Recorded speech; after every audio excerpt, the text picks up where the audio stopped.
rahimakumullah. Perkenalkan, saya Ratu, perwakilan dari Guci yang akan membacakan kisah Nabi di Fair Religi malam ini. Adapun kisah yang akan saya bacakan yaitu kisah Nabi Daud.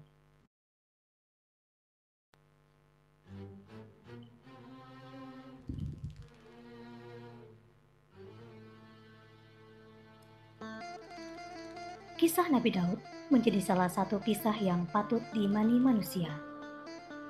Nabi Daud lahir di Palestina dan merupakan keturunan Nabi Ibrahim dari anaknya Nabi Ishak. Walau masih remaja, Nabi Daud berhasil mengalahkan Raja Jalut yang bertubuh besar dalam peperangan hanya dengan senjata ketapel. Sahabat Hagur rahimakumullah, inilah kisah Nabi Daud alaihi salam.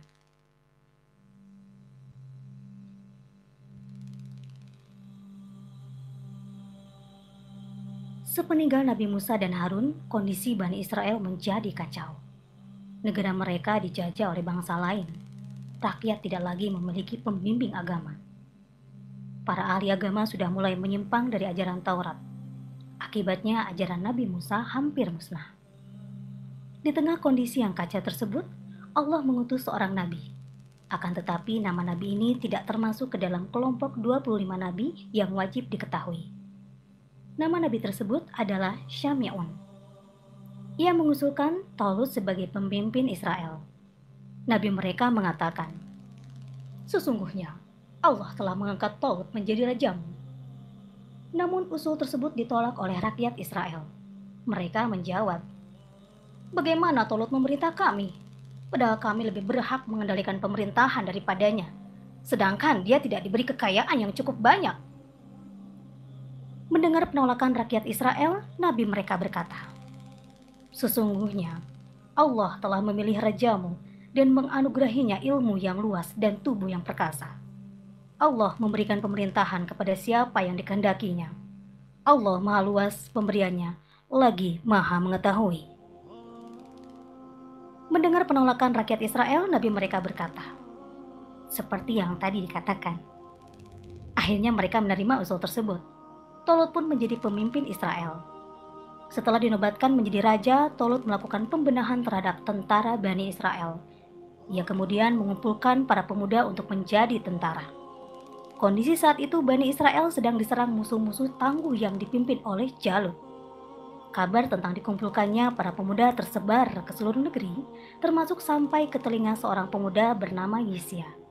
Ia memiliki 13 anak, dan Yisya menyuruh 3 anaknya untuk bergabung dengan tentara yang dipimpin Talut. Seorang anak yang bernama Daud berniat ikut.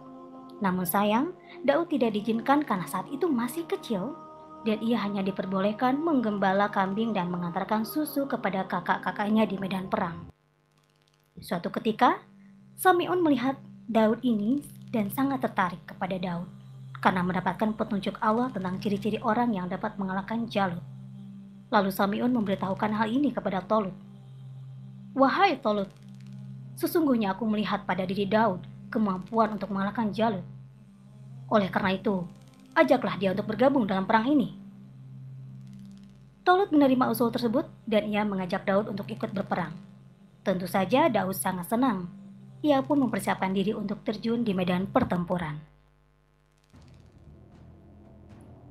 Hingga pada saatnya, Jalut bersama pasukannya datang menyerang Bani Israel. Jalut dikenal sebagai pemimpin yang ditakuti karena badannya yang besar dan memiliki kesaktian yang tinggi. Hal ini sangat mengkhawatirkan Talut dan pasukannya. Oleh karena itu, Talut menyusun strategi dan taktik dalam perang. Kemudian Talut dan pasukannya bersiap menuju medan pertempuran. Dalam perjalanan, para tentaranya merasa kehausan. Mereka ingin sekali istirahat untuk minum. Talut berkata, "Sesungguhnya Allah akan menguji kamu dengan adanya suatu sungai. Siapa di antara kamu meminum airnya, bukanlah ia pengikutku. Siapa yang tidak meminumnya, kecuali menceduk seceduk tangan, dia adalah pengikutku." Saat melewati sungai yang dikatakan Talut, pasukan Talut kemudian meminum airnya sebanyak yang diperintahkan. Namun, beberapa orang di antara mereka tidak mematuhi apa yang diperintahkan oleh pemimpin mereka. Mereka meminum air melebihi takaran yang telah ditentukan sebelumnya. Ketika Talut dan orang-orang pengikutnya kembali berangkat menuju medan pertempuran, orang-orang yang meminum melebihi takaran berkata, Kami tidak sanggup untuk melawan Jalut dan tentaranya. Mereka menjadi semakin takut jika mengalami kekalahan. Sementara itu, orang-orang yang meyakini bahwa mereka akan menemui Allah berkata, berapa banyak terjadi golongan yang sedikit dapat mengalahkan golongan yang banyak dengan izin Allah. Allah beserta orang-orang yang sabar.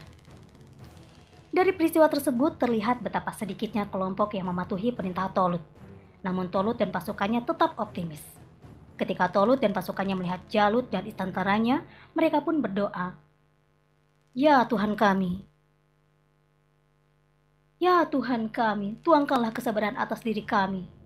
Kukuhkanlah pendirian kami, dan tolonglah kami terhadap orang-orang kafir. Setelah berdoa, mereka berjuang melawan Jalut dan tentaranya. Pada awalnya, pasukan Tolut terdesak karena jumlah yang tidak seimbang. Selain itu, peralatan senjata pasukan Jalut lebih lengkap. Melihat kondisi tersebut, Tolut segera memberikan arahan kepada pasukannya agar menggunakan kecerdasan dan kecerdikan mereka. Di antara pasukan Tolut, ada seorang anak remaja yang ternyata memiliki kekuatan yang sangat luar biasa. Ia bernama Nabi Daud. Ia sanggup membuat pasukan Jalut kewalahan. Tibalah Jalut berhadapan dengan Tolut. Keduanya sangat berhati-hati untuk saling menyerang. Namun kekuatan Jalut ternyata jauh di atas Tolut.